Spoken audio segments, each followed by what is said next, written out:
Le véritable apprentissage, il se fait comme le font les enfants entre 0 et 2 ans, c'est par le vécu. L'enfant, il court, il prend une vitre, le lendemain, il réfléchit à 2 fois avant de courir à cette zone-là précise de l'appartement. C'est exactement ça qu'on fait pendant 9 semaines. On va leur apprendre à prendre des vitres, on va leur dire où est-ce que nous, on s'en est pris. Et eux, il se trouve qu'en 9 semaines, ils apprennent plus vite que s'ils avaient lu un bouquin sur les vitres.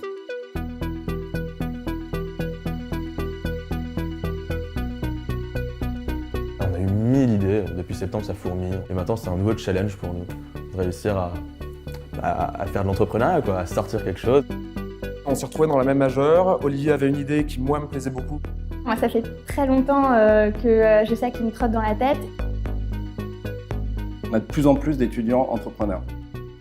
On a décidé de monter un programme avec une pédagogie Learn by Doing en mettant à disposition des étudiants l'ensemble de l'écosystème tech français.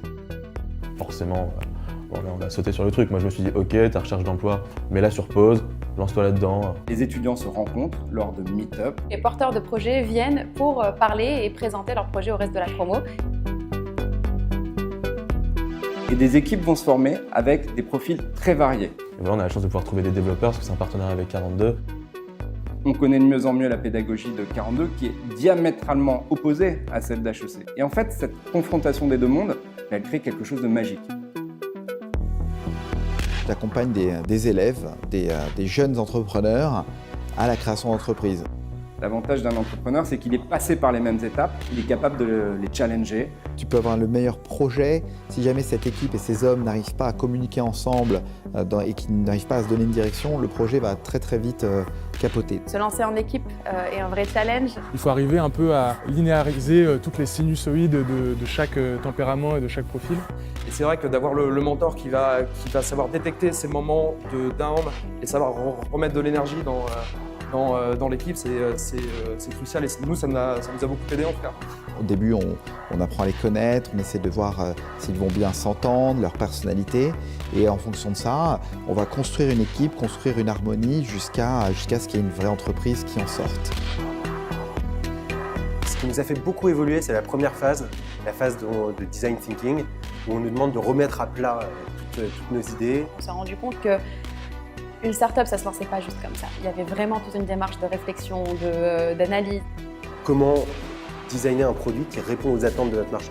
On s'est très vite du coup aperçu que la voie qu'on voulait prendre au départ n'était pas tout à fait la bonne. Il a fallu qu'on se fasse un peu violence parce qu'en fait, personne n'aime faire ça. Et c'est hyper important de designer le produit en collaboration directe en fait, avec des utilisateurs et des clients. Et vraiment, on essaye de naviguer pour voir comment on peut faire en sorte de proposer le meilleur concept.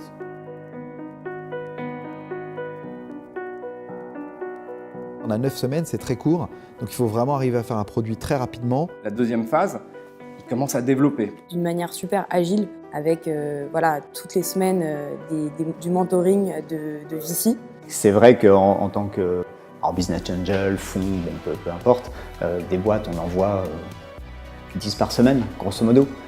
C'est bien de pouvoir en faire bénéficier l'expérience tout de suite à des gens qui montent leur boîte maintenant. Et on a eu pas mal d'échéances de pitch, de mentorat, de livrables, etc. qui nous ont forcé vraiment à avancer plus vite. En fait, j'ai aimé être à la fois avec des gens qui nous suivaient sur le long terme et avec des gens qui étaient complètement extérieurs et qui nous donnaient un peu leur réaction à chaud. Et d'avoir la chance d'avoir ces professionnels qui sont là pour nous dire ok, t'es pas complètement dans le faux, pour être encore plus dans le vrai, tu devrais aller par là. La première chose que je dis quand je rencontre mes équipes, c'est l'ensemble des éléments que je vais vous donner est certainement bon pour moi, pas forcément pour vous. C'est super cool parce qu'on a des choix comme ça, mais après faire le tri, c'est vraiment notre travail, quoi. Ce qui est le plus gratifiant pour les étudiants, c'est quand même en 9 semaines d'avoir autant avancé. Mais au fur et à mesure, on s'est rendu compte que c'est vraiment un projet qui nous tient à cœur. Et encore une fois, c'est comme un bébé qui grandit et on s'y attache de plus en plus et on a juste envie de le voir grandir au jour le jour. Donc voilà, la dernière phase maintenant, c'est la mise au point de la bêta sur laquelle on continue à travailler. Il va falloir qu'on recrute assez vite quelqu'un d'autre pour nous épauler sur la partie back-end. C'est une belle concordance qui fait que là, ça nous pousse à nous mettre vraiment à fond à 100%.